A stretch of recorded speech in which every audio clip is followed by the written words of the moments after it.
ñu leen nuyu di leen jaajëfal si teewlu bi seen émission face to face amaan mbégte dellusiwaat ñu leen di jaajëfal bu baax a baax nag ci teewlu bi ñi ngi jot seeni retour même bu dee du ñu mën a tontu ñëpp ci téléphone waaye ñu ngi jot bu baax a baax retour yi di leen ci gërëm di leen ci sant bu baax a baax kon ñi ngi fii nga xam ne mooy monument de la Renaissance gis ngeen ko depuis le mois de décembre ni ma ko waxee rek bi passé donc TFM yëpp nag ñi ngi def déplacement ak dérangement ñëw fii ngir gën a saafonte ak yéen ñi sénégalais yi nga xam ne TFM a nekk seen biir xol di ci doxantu kon ñu ñëw jege si leen ngeen gën a partager sunuy programme ak yi ni mel ñu leen jaajëful bu baax nag ci safoo googu ngeen ñu safoo kon tey ñu am mbégte dalal ci bi émission bi dalalaat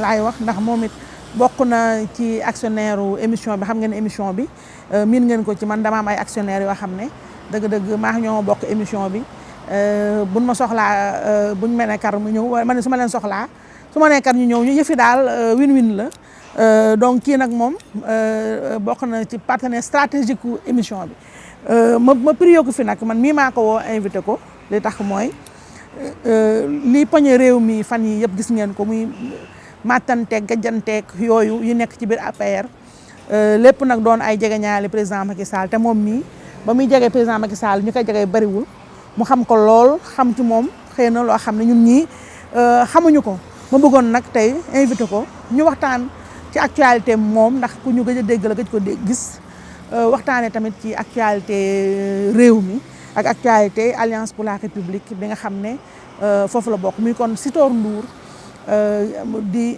ku ràññeeku ci espace politique bi j'allais dire arène politique bi ndax ci gladiateurs yi la bokk donc mu nekkoon fi nag lu bari ci yor na fi ndomba tànk yu bari nag ci nguuru Ablaye Wade def naa bu ci gën a ràññeeku nga xam ne kenn du ko fàtte muy nekkoon directeur COUD jege président Macky Sall nekkoon sama joon ministre chef de cabinet yu mel noonu genre conseil en tout cas bëri daal lu mu yor mais jamono ji moo nekk PCA bu société boobu di SAED bokk tamit ci Alliance pour la République la ko jiitu nag amoon na parti politique am bu tudd Élan mu sayal ko ci biir APR loolu tamit dañ si dellu si kon Sitor Ndour laa am mbégte dalalaat ci biir émission gën nañ gisante nag yàgg na ma invité ko fii mu waxtaan ak yéen comme yi ma leen wax sànq rek ci yii ak yeneen grand Sitor mu nuyu la jaajëfal la ci ni nga nangoo répondre positivement ci sama émission su ne sama invitation ma bàyyi la nga nuyoog sénégalais yi lay seetaan ak nag waa Fatick bi nga xam ne foofooy sa base. jërëjëf Aïssatou maa ngi lay gërëm ci sa invitation di la nuyu di nuyu bépp téléspectateur bu TFM di nuyu nag ni nga ko waxee man saa wu ma tuddee Fatick rek damay kontaan di nuyu waa Fatick yi bu baax a baax a baax. dëgg la alors grand Sitor ñu dugg ci xool émission wax naa ko sànq ci introduction bi nee naa gën nañ la gis gën nañ la dégg nga sayal sa parti kon di Élan ci biir Alliance pour la République boobu ba léegi kenn déggu la si ginnaaw gi ñu nommé la PCA SAED mu mel ne daal ba ñu nommé PCA SAED ba léegi da nga noppi kenn déggatu la yaa ngi lekk sa xaalis ndànk climatisation yooyu xaw nañu sedd sa cër yi xaw ma naa lu mu demee lu xew.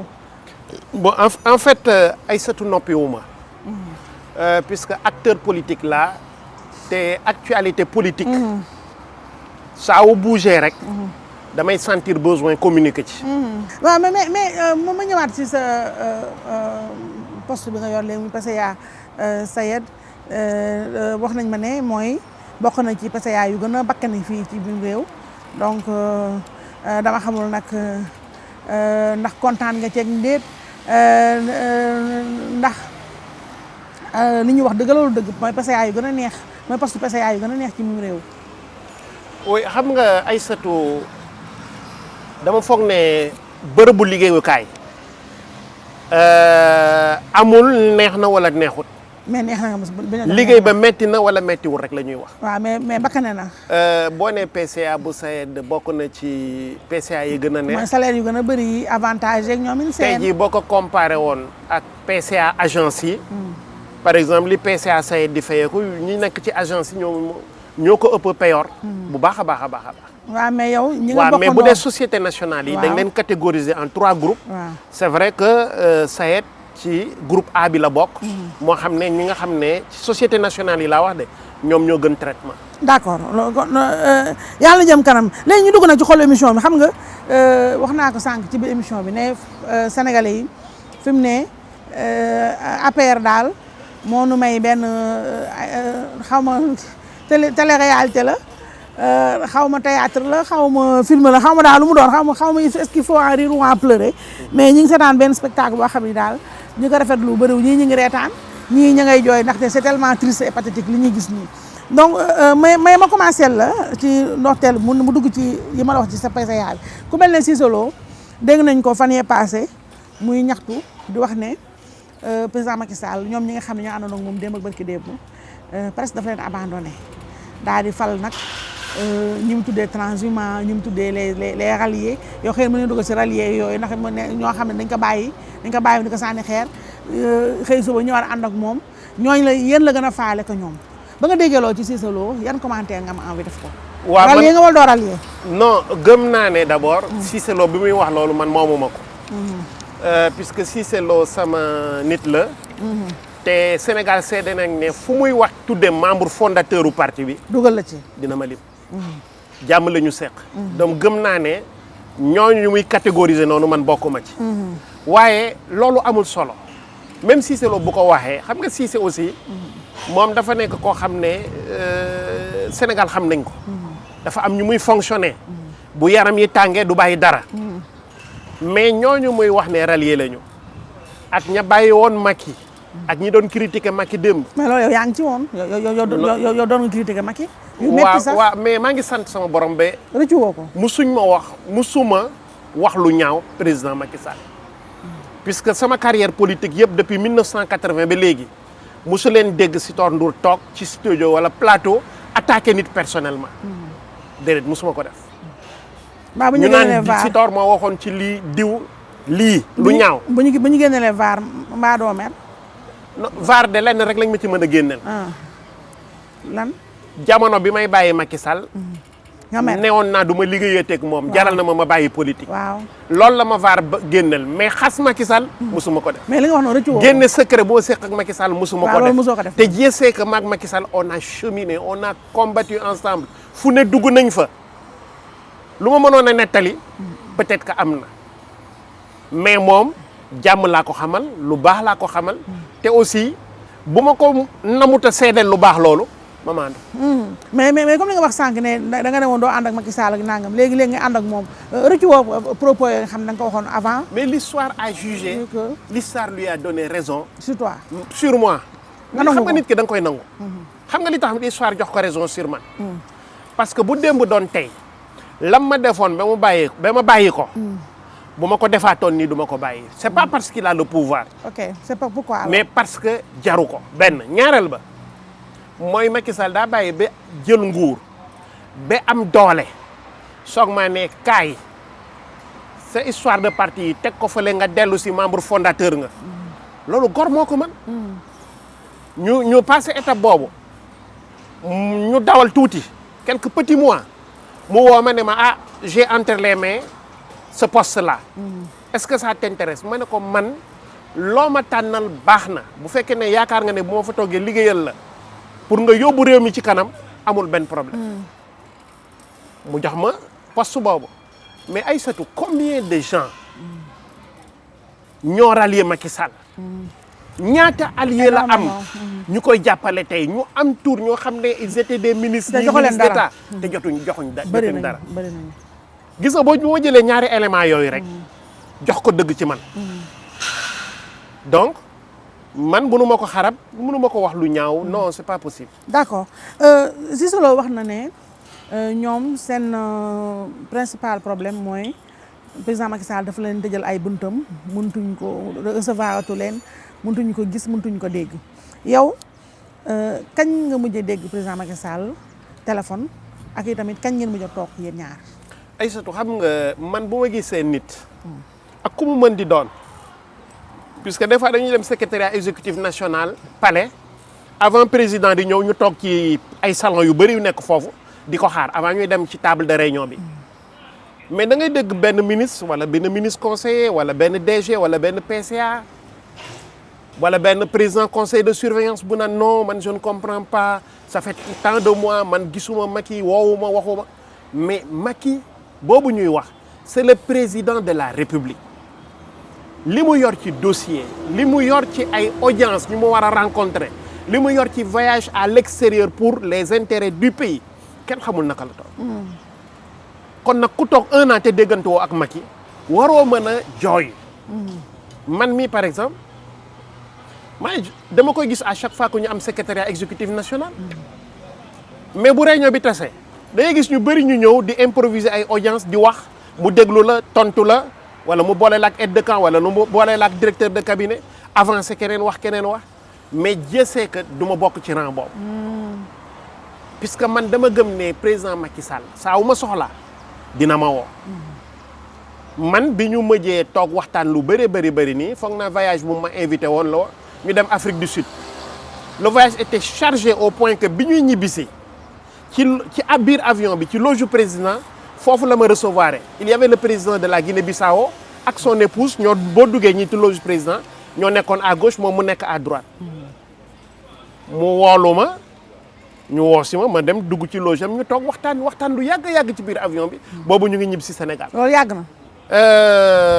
ëpp na 1 an à part loolu invité waat na ma fii di dem France xaw ma ban COP la woon ci COP 21 ou 22 xamatuma ban la woon. woo na ma ne ma looy def ma ne ko déet président yow boo soxlaa amatul lu nit di def. te nga wax li nga bëgg rek ma woy ci. mu ree puisque man saa wu ñu wéetee mag Macky. da ngay reetaan loo. il est tellement sensible à l'humour dama koy reetaan loo. mu ne ma kon nag dama bëggoon nga gunge ma ne ko fan foo jëm mu ne ma Paris ma ne ko maa ngi sa ginnaaw. boobu foofu aussi biñ demee à l'ambassade fa muy dal jël na ma ñu waxtaan longuement ak moom. donc dama ne ku la defal loolu même bu la ko defalee une fois les 2 ans. desal la dara. mais kooku yëg na la. mais kan mën nga wala nga toog ba xaaji guddi mu woo la. consulter la ci loo ne yow nangam ak nangam nga wax ko sa xalaat. waaw mais xam nga loolu mais kooku naka nga koy ràngee audience. waaw mais ku mel noonu xam nga xëy na Cissé Lo bu waxee loolu xëy nañ ci sekkoon ñoom ñaar. te bu toogee lu yàgg di déggatu ko mën nga comprendre pourquoi affaire bi. def ko pincement au cœur. yow est-ce que xam nga ne man Cissé Lo depuis que Macky Sall est président Cissé Lo moo ma gënoon jege. président Macky Sall ak jabaram loolu wóor na la. waaw dëgg la seen xarit la woon. dëgg la. première dame sax des fois da doon génn di dem fenn woo Cissé Lo mu gunge ko. dëgg la archive yaa ngi fii. donc loolu nekk na loo xam ne. je pense que sama frère sama xarit Cissé Lo moo waroon sàmm loolu suuxat ko. ba loolu du deñ. ok bu loolu dañee rek war na mën a poser wu la question. lu tax lii dañ. ku la sopp ba woon ko ñëpp. diggu ànd ak yow nit ñi xam ko au vu au su de tout le monde. bu jékkee-jékkee gis ko jafe la mais war nga toog tëju. réfléchir ne lan moo indi li. ok mais grand noo gisee rayante yi nga xam ne vraiment bu Cissé Lo Yakham Mbaye Farba Ngom Youssou Touré nekkee. est-ce que lu rafet la. li ma ci metti man en tant que responsable de l'APR. en tant que accompagnateur de Macky Sall man li ma ci metti mooy. li affaire bi dévier débordé ba dugg ci vie privée. waaw. c'est vraiment dommage c'est grave. puisque ñoom ñett ñëpp ñu san ñi nga tudd noonu ay kilifa yu mag lañ ci réew mi. yor am ay mbooloo yu bëri yu nekk seen gannaaw am lu ñuy symboliser. bu ñu nekkee ci étape su lante ay mbóot dugg ci vie privée jàmbur rafetu kooku man moom regretté naa ko ba vraiment méttitul naa ko ba fa méttit yëpp waaw li ci des nag on est en politique je le disais tout à l'heure xam nga Cissé Lo il est comme il est lu mu ressentir daf koy génne alors génne na lu mu ressentir ñu mën koo analyser comme état de frustration te yàlla xam na ne man de li ma yaakaar mooy peut-être que Cissé Lo waxu ko pour jot avantage puisque nag bu dee pour jot avantage li Cissé Lo yor mais ñi ko bëgg ci parti bi bëri nañu te amuñu ko. dëgg la. fi ko Macky Sall nommé fa ko Macky Sall teg liste yu mu ko boole ba mu falu. wax dëgg macha allah. waruloon tey jii toog di xarab Macky Sall ma gëm ne donc peut-être que loolu du problème bi. frustration bi ci li mu wax mu ngi jógee assemblée nationale. nee na il s'est rendu compte que nit ñaa ngi fay dawal la ñuy dawal te yëgaluñ ko moom en tant que premier vice-président. xam nga nag man président de la république bu ma joxee place dama koy fees. occupé ko won ñama ko seqal ne. maa ngi fi. légitimité bi ngeen téye ci man fa ngeen ko jëlee fa laa jëlee sama bos. kuréel gi ñu bokk ay charte moo koy régir. ak ca lañ ko teg ci charte yi ànd dem. ku ko bëgg a jàdd nag charte yooyu nag ma won la sama jikko. président atte mu jeex. mais soxlawul sax loolu. président Macky Sall nag assemblée nationale li doxe yoonam nekku ci. xamu ko moom. donc nekkoon na benn problème boo xam ne waroon na ko mën a régler te président Macky Sall duñ ko ci tudd du ko yëg. fi may jeexale foofu mooy. vraiment maa ngi koy ñaan Cissé Lo qu'il revienne à de meilleurs sentiments. bu mu def dans la surenchère bu mu continuer nit da ngay jékki-jékki à un moment donné nga stoppé. man mi moom xam na ne sama nit la dinaa ko seeti fa mu dëkk Yoff. man dinaa ko seeti waxtaan ak moom. pour que mu jël un peu de recul dellu si à de meilleurs sentiments man gëm naa ne président Macky Sall ak Marème Faye Sall ñu ko bëgg la. puisque dama ci seede lu bëri dinaa la raconter benn anecdote. en 2008 bi ñu créé parti bi suñu première tournée Touba dañ fa dem wër ba guddi war si sëriñ bi guddi. ñu dem suñu dalu ma jékki-jékki rek dégg coow ma génn ne Cissé Lo lii lan la mu ne ma kii tudd na tur bëgguma wax tur bi. Macky Sall daf ko bëgg a recevoir te du ko fi recevoir kii ku ñu bañ la topp la nangam ak nangam.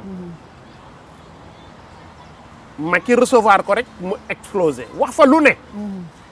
non vraiment kenn mënul a décrire loolu puisque moom bu meree mënul taxaw. ñu waa ji génn audience ma dugg ci chambre président Macky Sall ne ko président lu xew mu ne ma dafa ne woon du ma recevoir kii te man nag wax dëgg fa yàlla kenn du ma dicté la may def ak la ma dul def. ku ma ne dama la soxla nekk kilifa dama lay jël ma ne ko vous avez parfaitement raison. mu ne ma léegi nag naka la ñuy def ma ne ko yow da nga jiitu ku jiite façon yëpp ngay jiite te Cissé Lo du sa gan. léegi taal leen oto yi ñu dem këram fekk ko gedd na ba dem. nee na bokkatul ci tournée bi nañ dem këram. ñu dem président Macky Sall bàyyi ma wax ak moom ba mu wàcc. ba soog a jox président Macky Sall mu wax. Cissé Lo jóg nañu kon nag suba nag programme bii lañ ci yoon donc bu suwaak jàmm. mais le lendemain à 7h du matin moo ñu yee il était là-bas debout pour ñu ànd dem donc kooku du ganam. yàgg na explosé wax ba wax lu ëpp. rëccu ko dellu si. et man loolu laa bëgg a ñaan Cissé Lo pour mu dellu si à de meilleurs sentiments. d'accord balaa muy. bala mu déborder. alors naka la nga xalaat na ci accusation yu grave quand même yu Yakham Mbaye teg ci kaw Cissé Lo mu aaju ci li mu ne Cissé Lo dafay def ay chantage ba ñu jox ko lu toll lu ëpp 4000 tonnes semence ak engrais pour mu jox ko ay protégés ci réew mi nga xam ne dañ fi sàkku bonne gouvernance ak mbay mi fi mu toll ña ko war a jox ayant droit yi coow loolu boobu li Yakham wax loolu ban jàng nga ci am accusation yu métti yooyu. gis nga en matière de semence c'est vrai que 4000 tonnes de semence loolu rëy na. rëy na. mais man miy wax ak yow nii en tant que cultivateur man jox nañ ma 1 tonne 500 d'arachide. dama ko jënd nekkul de. il faut pas que les gens croient que dañ koy maye non dañ ko subventionné. mais pour ñu attribuer la ko nit ñi dañuy def la croix et la bannière. mais procédure bi lan la procédure bi exactement lan la est-ce que ñu ko parce que li nga wax nii. da ngay dafa am solo. non da ngay ndax yow déjà am fàttali ne sayet bi nga dirige ba baykat bi nga doon sayet bi nga dirige ci wàllu agriculture lay yëngatu. waaw donc man dañu bëgg a xam àndandoo Sénégalais ñu comprendre procédure bi lan la pour ñu attribuer la semence ak yi ni mel est-ce que. xam nga ñi ko war a am ñoo koy am c'est quoi le xam nga semence yi. dañ koy décentraliser. ci gox yi. paysans yi ko soxla ñëw jël. mais c'est pas gratuit loolu ñëpp xam nañ ko mayeetuñ ko. waaw buñ ko doon mayee du génn Dakar. mais am na de grands producteurs yoo xam ne dañuy formuler une demande ne man yor naa tant d'hectares yoo xam ne dama koy béy ci bërëb sangam des fois sax am na ñuy produire ay kayitu baay wala yooyu ne dama soxla woon ay semences à hauteur de gis nga la direction de l'agriculture bu ñu génnee quota paysans yi nekk ci région yi ba pare dafa am benn volant sécuritaire bu ñuy yor pour ces gros producteurs mais arbitrage lay doon puisque nekkul ne ku ne dama bëgg 5000 tonnes rek ñu yëkkati jox la keneen du am man j'avais demandé plus mais te je sais que man maa ngi ak 20 hectares yoo xam ne dama koy béy 20 hectares 20 hectares ouais. mais 1 tonne 500 lañ ma attribué ma dem fa ma ko war a jëlee fay la ma war a fay yëkkati ko dem jox samay surga ñu béyal donc nii la semence yi di demee mais nu ñu mën def xam nga wax nga ne am na ay gros producteurs yoo xam ne dañuy def ay demande jox leen mais naka la ñu mën xamee ne producteurs yooyu duñu ay dóorkat duñu ay businessman est-ce que je veux dire privé wu ñu mais ñooñu dañ dul gan ci réew mi am na sëriñ yoo xam ne buñ la nee man par exemple bëgg naa 7 tonnes mais yow sëriñ boobu yaa wóor na la ne chaque année nga gis taalib yi yéeg ci ay camion dem di ko déqali gerte wala di ko daggali ay kii dugub du dëgg kenn du la wax ndax kii béy la kat wala du béykat mais xam nga yaa xam ba muy tontu Cissé Lo dafa mel ni quelque part dafay dëggal Cissé Lo na Cissé Lo li waral yaa xam di ko tontu nii mooy dafa assemblée la wax ci ba ñuy voté budget ministère de l'agriculture foofu la wax ne dafa am ay maguy ay sàccak yu mel noonu dil moo am ci yëf yi ba nga xam ne duñ ko jox mukk ñu ko war a jox yaa xam bu ñëwee daal ne distribution bi que Cissé jox nañ ko 4000 plus de 4000 tonnes et poussière kon dafay confirmer quelque part li Cissé Lo wax ne ay maguy ak dil moo am ci distribution semence yi ni mel waaw xam nga man nee naa la man quota ba Cissé Lo jël du ma ci disserter parce que xaw ma ci dara mais man ci ay principe laa la wax ne ci lay fonctionner mais c'est trafic d'influence ak chantage mën na tax nit ñu jox la li ñu war la jox gis nga semence yi ci wàllu semence yeeg yooyu gis nga semence yi amul benn gox boo xam ne paysans ya fa nekk nee nañu dañ soxla woon semence te gisuñu ko puisque am na paysans yu bëri léegi buñ béyee ba pare dañuy ber seen semence su année prochaine ñooñu même boo ñëwoon ca seko ba jaay si duñ jënd mais buñ servir paysans yi nga xam ne mënuñ agsi Dakar ba pare ci la ñuy servir ñooñu mais supposons maintenant que le ministère de l'agriculture dese woon par exemple 2000 tonnes waaw de semences yu taxaw kenn laajatul béykat yi laajatuñ mu jox ko ñu ko neex naka lay non nekkul ne mu jox ko ñu ko neex mais ñi nga xam ne soxla nañ ko te taxaw te mën koo jënd mais dañ lañ koy jaay waaw mais xam nga ci foofu pour ma jeexal ci foofu Sitor Ndour parce que yaa Sayed mooy Cissé Lo ba mu dellu si waatee ba tey ci accusation bi taqal na ki nga xam ne mooy borom këru ministre Mariama Sarr daal ne moom itamit jox nañ ko plus de 4000 tonnes naka noonu mais foofu laaj bi ma la bëgg a laaj mooy est-ce que pour nga mën a bénéficier wu ci produit yi ni mel il faut que nga jege nguur gi wala nga am mbokk bu jege nguur gi loolu ba tey dafa dellusiwaat ci deal bi ma wax ci li nga xam ne président Macky Sall moo ñu diggoon gouvernance sobre et vertueuse ay ñooñoom di tamante dëmb di weerante di génne sulli ay mbóot yoo xam ne ñun ñëpp bañ ko yëgee ñun ku ne taf sa gémmiñ ne ndaxte lii am na ci mim réew donc li ma la bëgg a laaj mooy est-ce que jaadu na lu doy na ay semence ñu bàyyi baykat yi di ko jox ay homme d'affaires ay businessman ñoo xam ne suul bukki la ak tamit ñoo xam ne dañoo jege nguur gi ñu jël ko presque séddale leen ko noonu est-ce que loolu rafet na. non man sur le principe d'accord ma ñu jox semence koo xam ne kii du béy. waay wala koo xam ne kii day spéculer. waay day jaayiwaat. c'est grave fii wala bitim réew kooku moom d'accord ma ko. dëgg waxuma nag ne am na man c'est ça le principe. mais gis nga semence yi. mais am na sax ay étrangers yoo xam ne ñu ngi dañu yor fii ay exploitation agricole nekk dans l'agrobusiness mais mën nañu accéder ci semence yi. puisque semence yi liñ ciy ut ñun ministère bi lim ciy ut mooy mais la production agricole yokku. te li tax mu mën a yokku intrants yi la d'abord. te ci intrants yooyu mais semence yi daf ci bokk.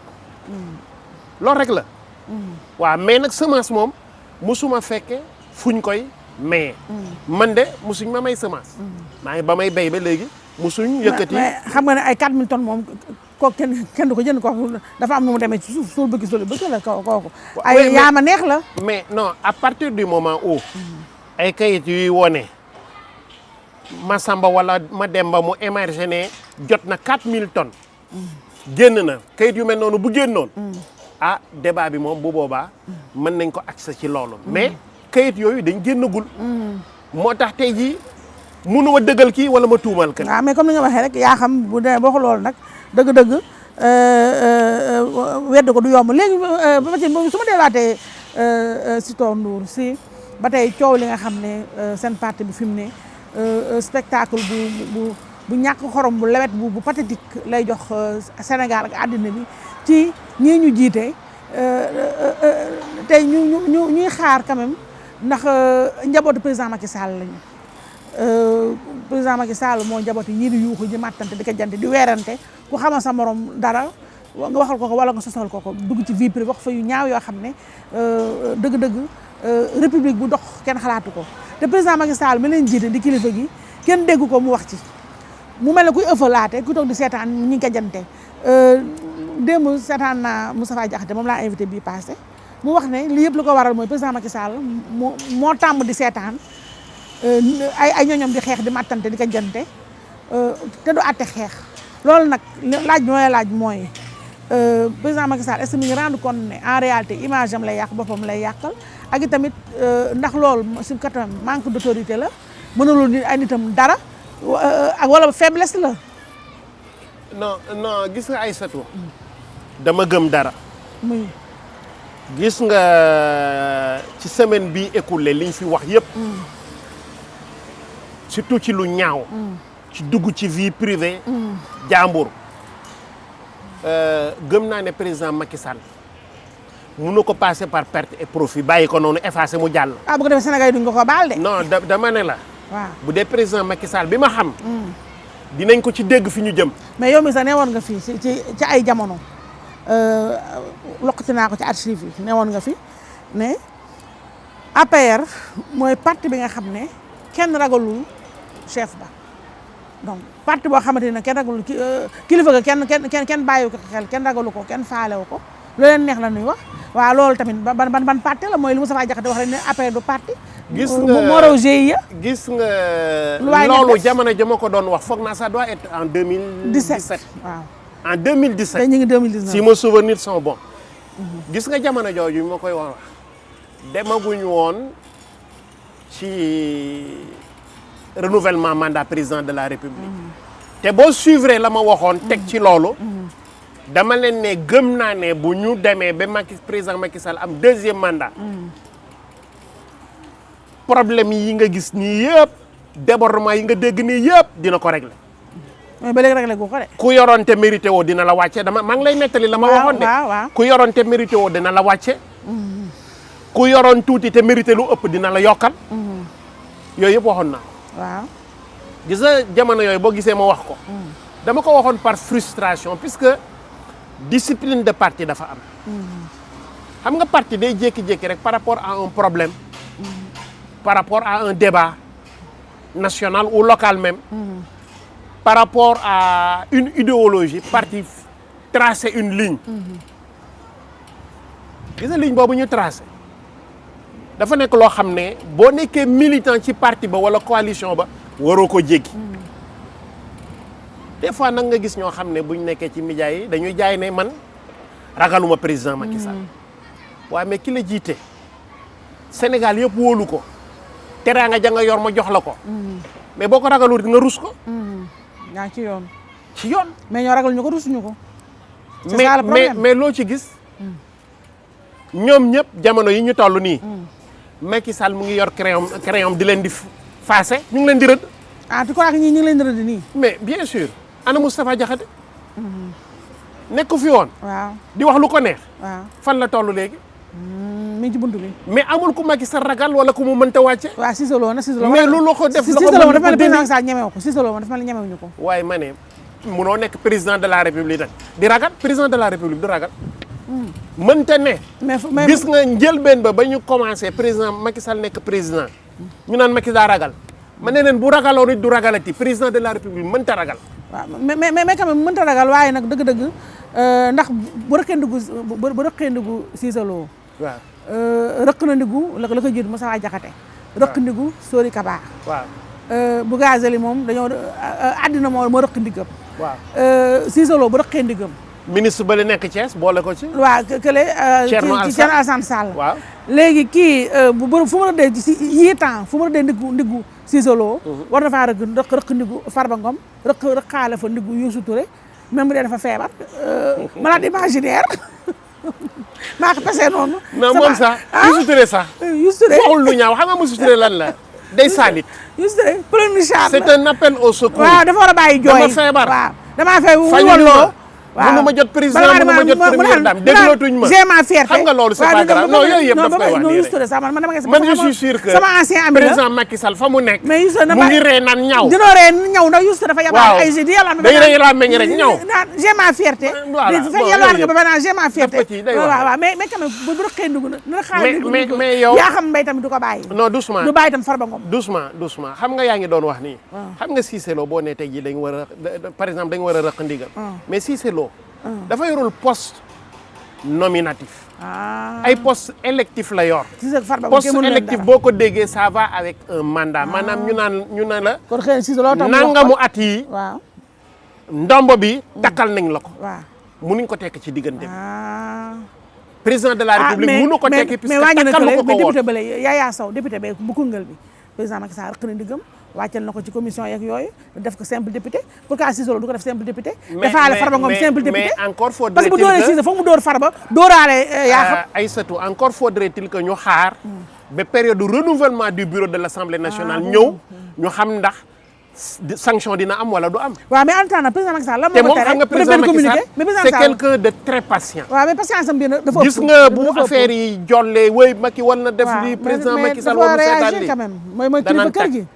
mais heure réagir bu jotee rek nit ñi xam ne situation bële passé woon ba nit ñi di wax bàyyiwu ko indifférent. moom li mu war a bàyyi mooy juste un lion qui dort fii kenn soxla gaynde buy nelaw kenn soxlawu ko gaynde buy xëy ba surtout boo jiitee ay tête brûlée Cissé Lo yaa xam Farba Youssou Touré dégg nga espèce yooyu boo leen jiitee foog nga bañ a nekk lion buy nelaw la moo ko tey def benn communiqué moom président Macky Sall def communiqué sax rappeler les gens xabal tuuti sax yuuxu tuuti si c'est la fête de la récréation foofa toj xam nga loolu genre anecdote la woon Macky Sall da leen bëggoon wax ne dangar bi ci man mu ngi fi bi léegi wanee gu ko nag bu leen foog ne dañul wanee gu ko nag moom daal kii la fi dóor Moussa Diakhaté la fi dóor ndax Moussa Diakhaté moo ne mënut a def troisième mandat mu dóor kële Sori Kaba mu ne mën na fi def troisième mandat yow mii la ca ginnaaw nee nga mën na def troisième mandat kenn dóoru la Bougazelli fii taxaw ne président à vie kenn dóoru ko àddina ko dóor justement donc pour la deux poids deux mesures pour la petite histoire waaw man mii bi may wax ne président Macky Sall troisième mandat lii ak lii ak lii c'était au mois de mars alors que ñu ngi ko doon soog a fal te defagul prestation de serment mais gis nga bi ñu demee secrétariat exécutif national ma toog jàkkaarloog moom mu ñaawlu débat bu mel noonu depuis mars kenn dégguma ci débat boobu puisque nag je suis un militant discipliné. oui ma déploiement de masse nga ko wax ba ngay wax kenn waxu ko léegi nii mooy fi ne kët dina joon wala ñemee toog ci war nga bañ ko la dàq mais ko dàq ngay bañ non seulement du ma ci wax par principe ndax puisque je suis discipliné pourtant ba nga ciy wax war a ci woon wax na si toor dëgg ma wax la rek waaw lii ñu parti permettre tu ko xam nga président Macky Sall bañul ko wax ci troisième mandat en réalité xam nga lan la bañ li mu bañ mooy ku ne mënu ko def loolu la bañ non déedéet bañul loolu loolu la bañ président xam nga lan la bëgg wax ñoom dàqu la ñi ne mënul la dàq ñi ne mën na mu kontaan président Macky Sall man damay toog chaque 15 jours palais mu ñuy réunion maak moom en politique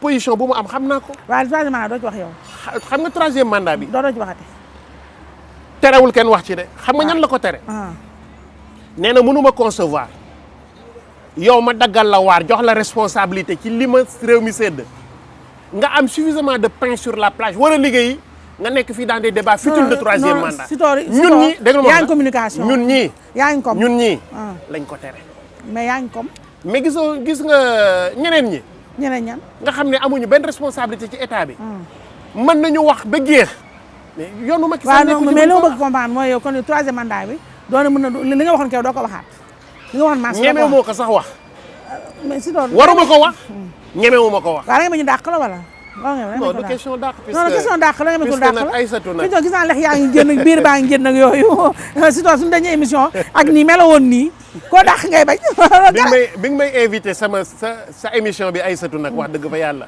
sama entreprise nga ma fekk waaw mais terewul man croisé wu ma les bras croisé wu la bras man boobu yaa ngi lijjanti mais léegi da nga toog dégg lu ma wax rek man mii j'emploie plus de 60 personnes yoo xam ne chaque fin du mois ma jox leen salaire waaw mais ci sama mbiru bopp mais ku kon la nga war a xam ne mais ku la dàq du la gënal buñ ma yëkkati woon PCA it nga du ma tëdd sama kër wala ma dem grand place da nga dellu ca la nga nekkoon fa may xëy lay xëy waaw mais moo tax man dama bëgg troisième mandat nga waxal ma ci tuuti doo ci wax troisième mandat bi déggoo li ma la wax man je suis un militant discipliné waaw d'accord léegi te yabuma sama président waaw d'accord léegi temps bi Mor xam ne dama dese bëri mooy ni 10 minutes léegi nee nga doo wax da nga mi ko dàq nangul naa ndax man bëgguma la invité ñu dàq la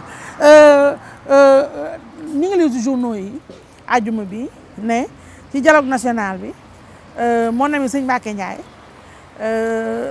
moo présente lire boo ko lire naa ko dafa présenté au nom de la majorité benn mbir mu yéeme mu doy waar muy yéen majorité da ngeen bëgg supprimer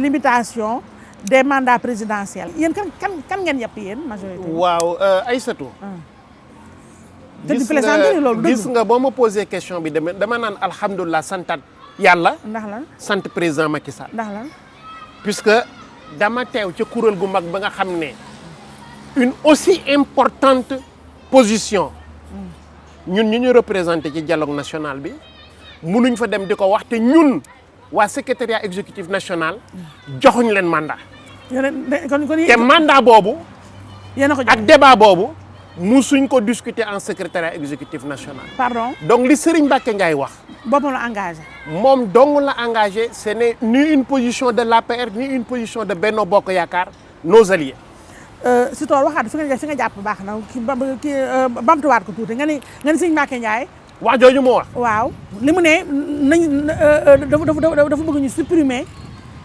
limitation mandat présidentiel mais Serigne Mbacké Ndiaye sax wax na ko waaw yàgg na ko dafa ne bu ma sañoon man waaw xam nga bëgg-bëggam la wax waaw mais bii dafa def beneen jéego dama la bëgg a seedal ne waaw wax leen ko parti APR ak Benno Bokk Yaakaar musuñu waxuma def délibération de débat sax sur l'éventualité la possibilité de suppression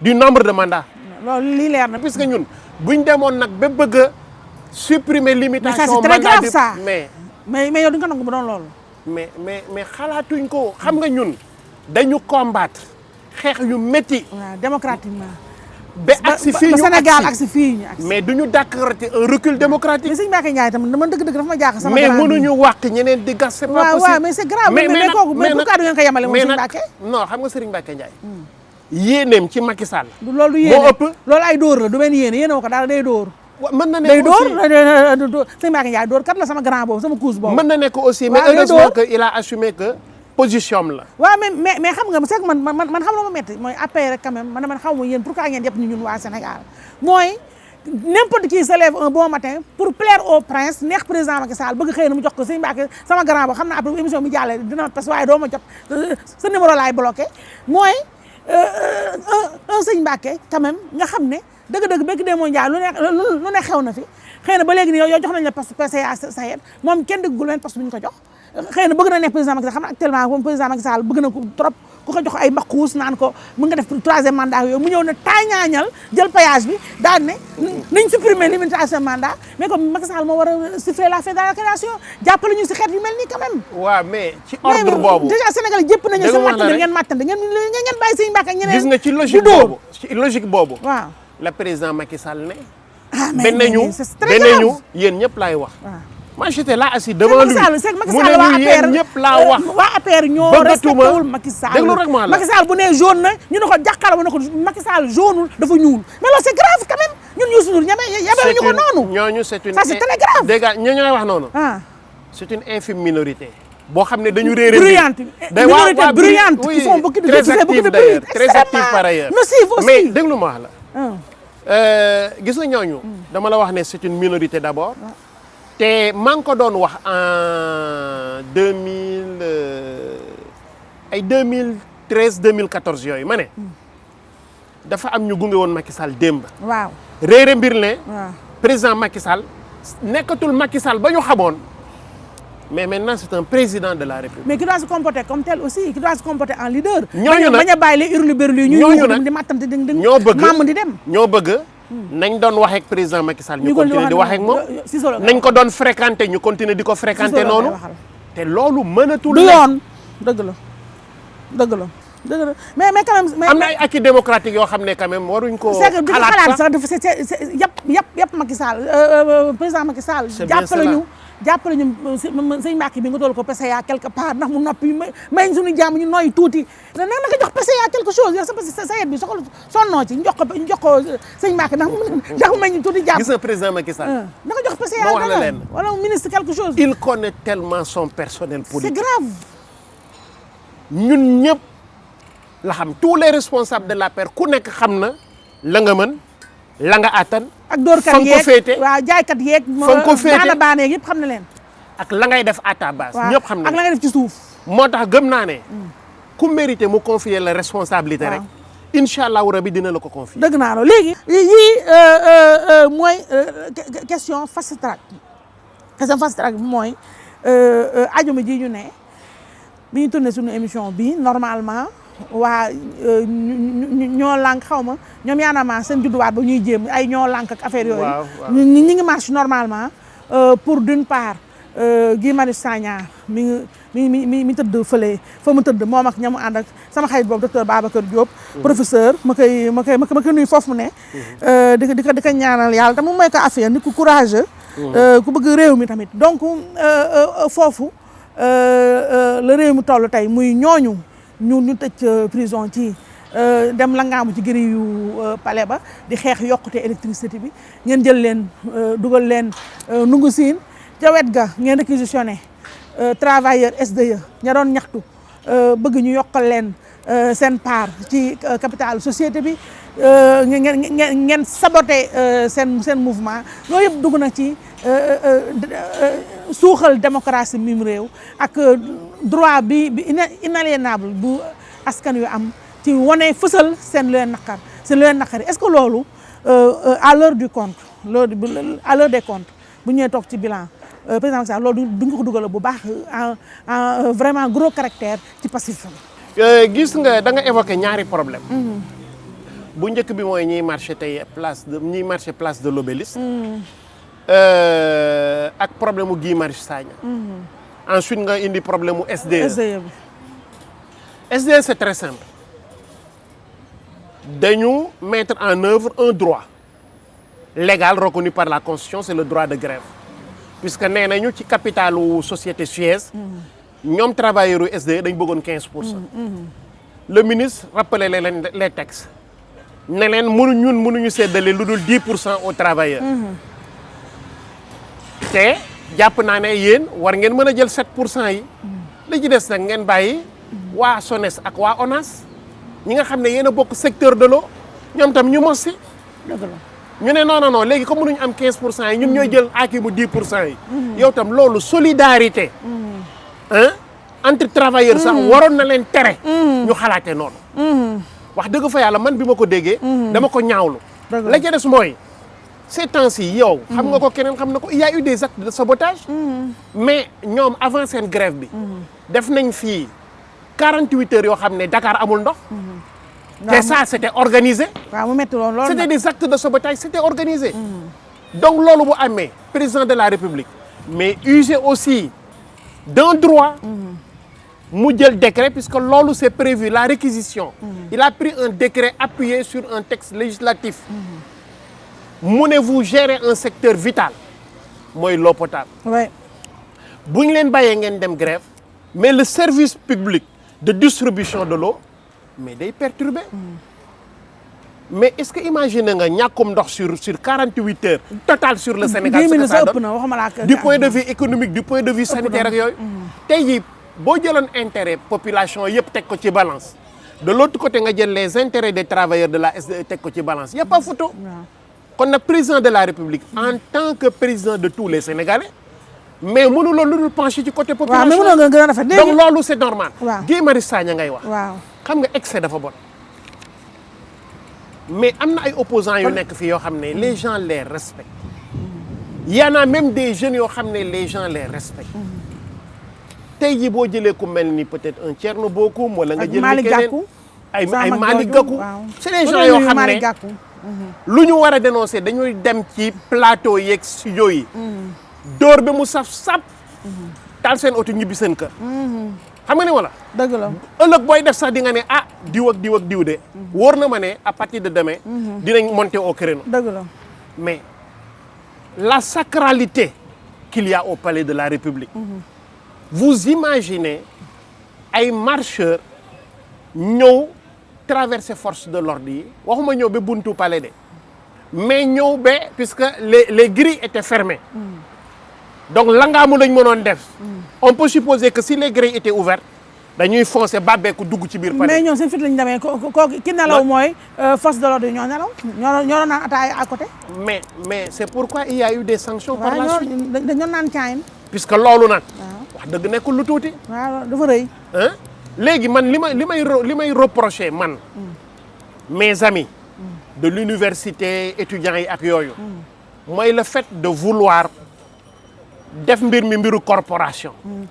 groupe ànd def jëya nga seppi si professeur Babacar Diop ne kii da ngeen koy bàyyi. puisque day jàngale. waaw mais ñeneen ñaa ngi def leneen. ñeneen ñi dañ doon def leneen. fa ñu daanoo mooy. dañu waroon xeex sur les principes. ne le droit de marche a été bafoué. ils ont forcé marcher. soxlawuloon sanction nangam ak nangam jéem a justifier. donc jéem a défendre tout le groupe. mais fi ñu daanoo même les profs d'université et tout le monde mooy li ñu bëgg a seppi seen ñoñ bàyyi mais. waaw doo làq sa doom door doomu jàmm. ils ont l'esprit corporate léegi temps baa ngi dem APR après Macky Sall c'est le déluge wala am na benn profit buy émerger ci ñi di cuqi-cuqi yëpp pour jël yëf yi. xam nga Aïssatou nit ñi dañ ne woon Macky c'est un président par défaut. waaw dégg naa nit di ko wax temps yi d'ailleurs. waaw Macky n'a pas été élu, c'est Abdoulaye Wade qui a été sanctionné. waaw xam nga débat boobu yàgg nga ko dégg. waaw ñii naan Macky daa fakkasalu langaamu ci nguur gi daanu ci langaamu ci. waaw mais c'est pas un homme politique. waaw mais depuis 2012. ñi doon wax loolu. kenn waxatu ko.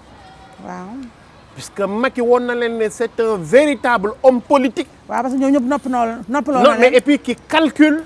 sereinement et qui exécute froidement. donc nit ñi muy ñii ñoom Guy Marius Sagna li ñu def moo ëpp. li ñu def moo ëpp. mais ñëwoon ci dauphin yi waaw. puisque li ma wax rek mooy droit de marche am na. boo ko laajee tey ñu tere la ko. mais demal ci médias yi au niveau national et international. dénoncé ko xool suba nga laajaat ñu tere ko nga dénoncé waat ko nga xool. mais à la longue ça discrédite le pouvoir en place. d'accord mais léegi duma boobu sax moo gën a garaaw. d'accord léeg-léeg du final après Macky Sall kan mooy ñëw après koo gis yow mu xaw a à peu près potable. dama ne Macky Sall homme politique la te du cuune. c'est-à-dire. te xam na ne ñun. ba ñuy créer APR en 2008. jiite ko Cissé Lo daf koy wax. dafa am lu ñu gisoon ci moom. waaw du dëgg. waaw bi jiital ko. waaw après moom. xam naa ne moom bés bu demee ba war a bàyyi. dina teg ko xam ne benn ñun ñëpp ñu bokk ci kuréelam APR dinañ ci d'accord. ñaar dina ma wóor ne kooku moo ci ñun ñëpp nag moo ci ëpp chance buñ ko ngembee mu gagné APR conserver encore le pouvoir puisque ñun loolu la ñu ut.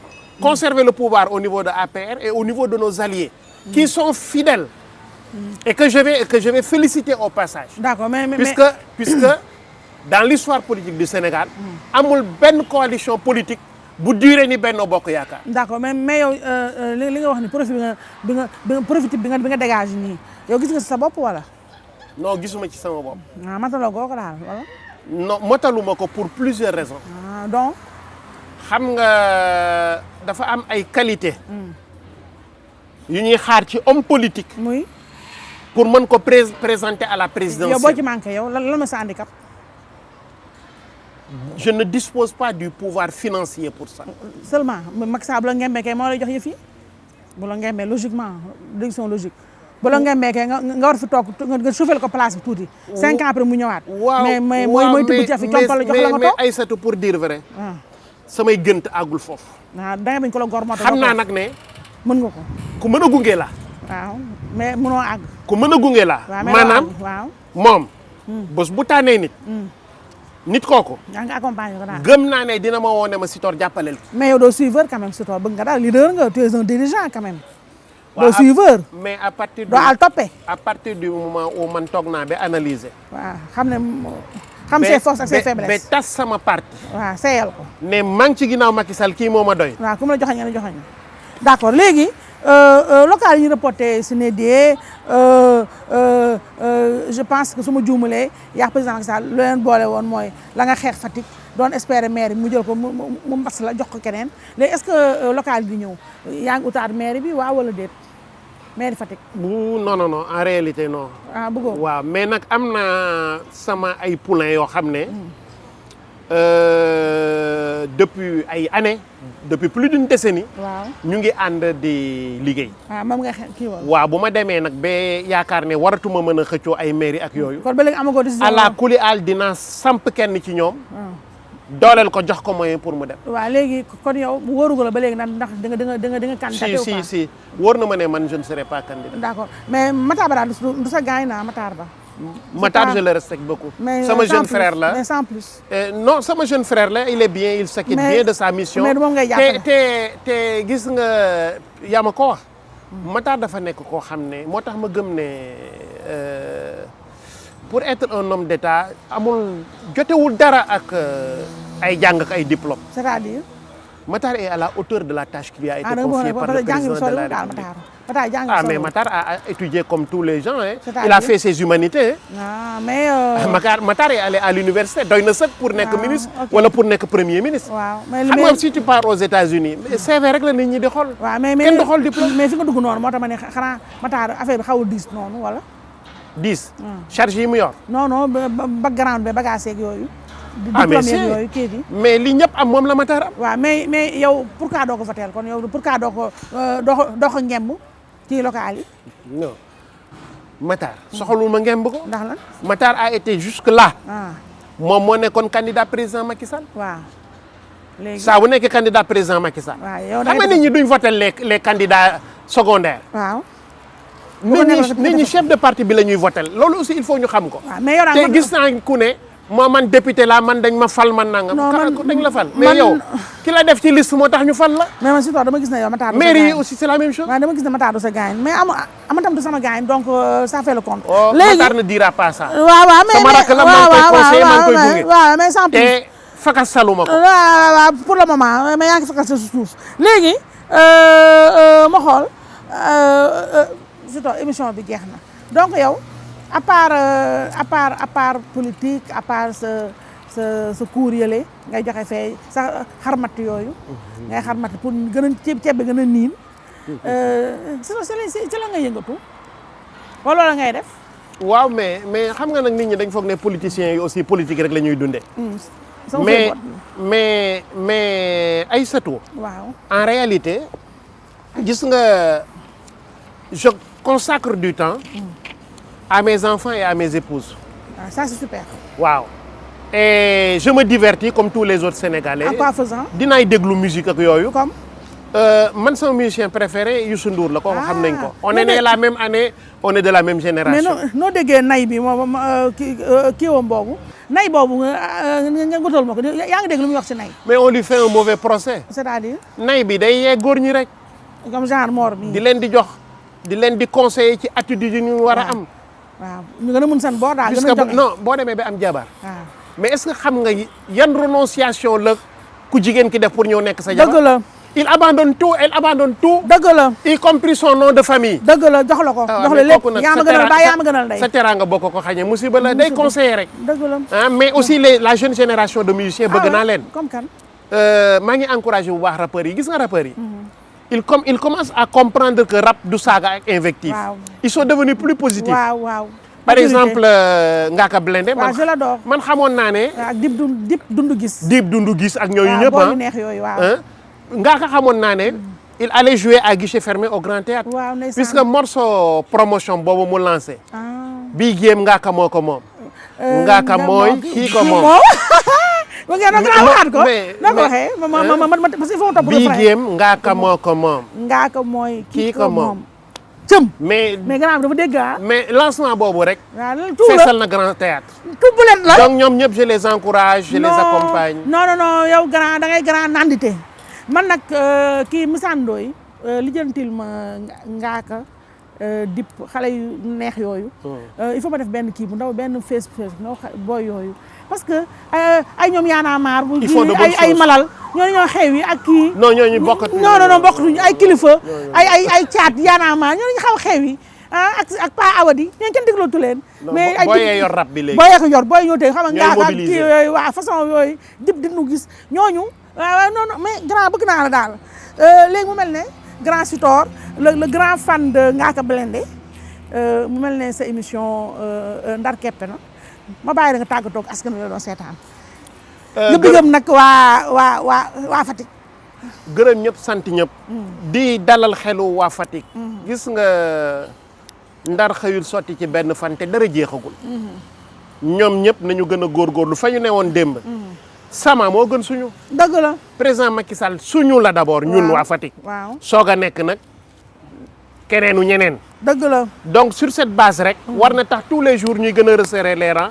gën di ko jàppale. waaw loolu nga wax rafet na grand Sitor yow na bëggoon naa vraiment nga songu maire Fatick ba ñu jël suñuy bagage ak yooyu yëpp. ñëw nag dëgg. jàpp ci combat bi ndax yow mii dëgg bis bu la Fatick amoon kon maire yëf yi dina gën a naat ndax yow naanite nga dégg daaj nga donc kon waa Fatick dañu gën a dégg daal yi ñu lay gërëm di la sant nag grand ci ni nga répondre positivement suñu émission ak tamit comme d'habitude rek sincérité beeg ñeme li ngay wax yi loolu la askan wi soxla ma la ci gërëm bu baax a baax di gërëm nag comme d'habitude rek ñi nga xam ne ñoom laay àndal ci émission bi musóor bu janj bi ak make-up bu baax bi sama rakk jee xam fu mu féetee nday màlle moo fa jaar Madeleine borom glam style bàyyi Mado moo defarati magam rek ba mu baax ni xaw a yanj nii tuuti tenue bi nag Maguette Lindor moo ko def borom exotique design moom it moo Mado ñoo dend net rek en face camp Leclerc Max nag ma koy jàll gorom bu baax boobu suñu yaay jooju daal teel a dëddu ndax wax dëgg yaa soxla woon nañ ko lool suñu wet ñu koy jaal nag Lindor di ko jaal famille bi yëpp di ñaan yàlla mu teeru ko si àjjana firdawsa ya njaboot gi mu fi bàyyi na yàlla teg si loxo may leen tamit xolu muñ di gërëm bu baax ak sant sama xale yi ma àndal rek Alaaji Mor Xaar maa ngi nii gis naa ne fan yaa ngi xaw a góorgóorlu tuuti ci man bay ñëw gis naa nga def sa petit yëre coton bàyyi ko noonu muy def ala daw me na macha allah ak de l'autre côté équipe Kara gis naa ko ak sama frère bi nga xam ne du ma sa tudd turam ndax ñoom dama leen mere ñoom ñu gis naa leen daal Cissé ma damel ak nag Abdourahmane borom son yu neex yi ndeysaan TFM moo fa dàq son lu mu sonwul baaxul ñeneen ñi xamuñu dara ay Souma rek Pape Sila ñooñu nga xam ne il paraît que njëkk da leen yóbbu stage encore c'est normal foo xale yi ñuy jàng tuuti ñu njëkk na yaa ngi yàq sa xaalis Abdourahmane rek mën na leen jàngal xale yooyu nga xam ne ay fokkat lañu dégg nga donc Abdourahmane mooy bomb ak kan ci xale yi Alaaji Ibrahima Cissé ci production bi mu feggoo nag ak sama bébé boobu Apulaay ci réalisation bi ak i tamit Moussa Sène comme d'habitude rek ci li nga xam ne mooy montage bi waaw ak off mais sax dafa absenté tey ñëwul donc samay nekk sa anniversaire bu demoon donc doo dégg ko Habib bii day xaw ma nu ñu ko waxee xaw bii day xaw ma lan donc of moo doon anniversaire taayee na judduwaat na ba sonn kenn xamul ñaata at lay feete tey donc mi ngi noonu daal face to face la woon incha allah of tout ça si caméra yi tax mu mën a tàggatoo en paix doo dégg joyeux anniversaire doo ko dégg donc beneen dimanche incha allah face to face jërëjëf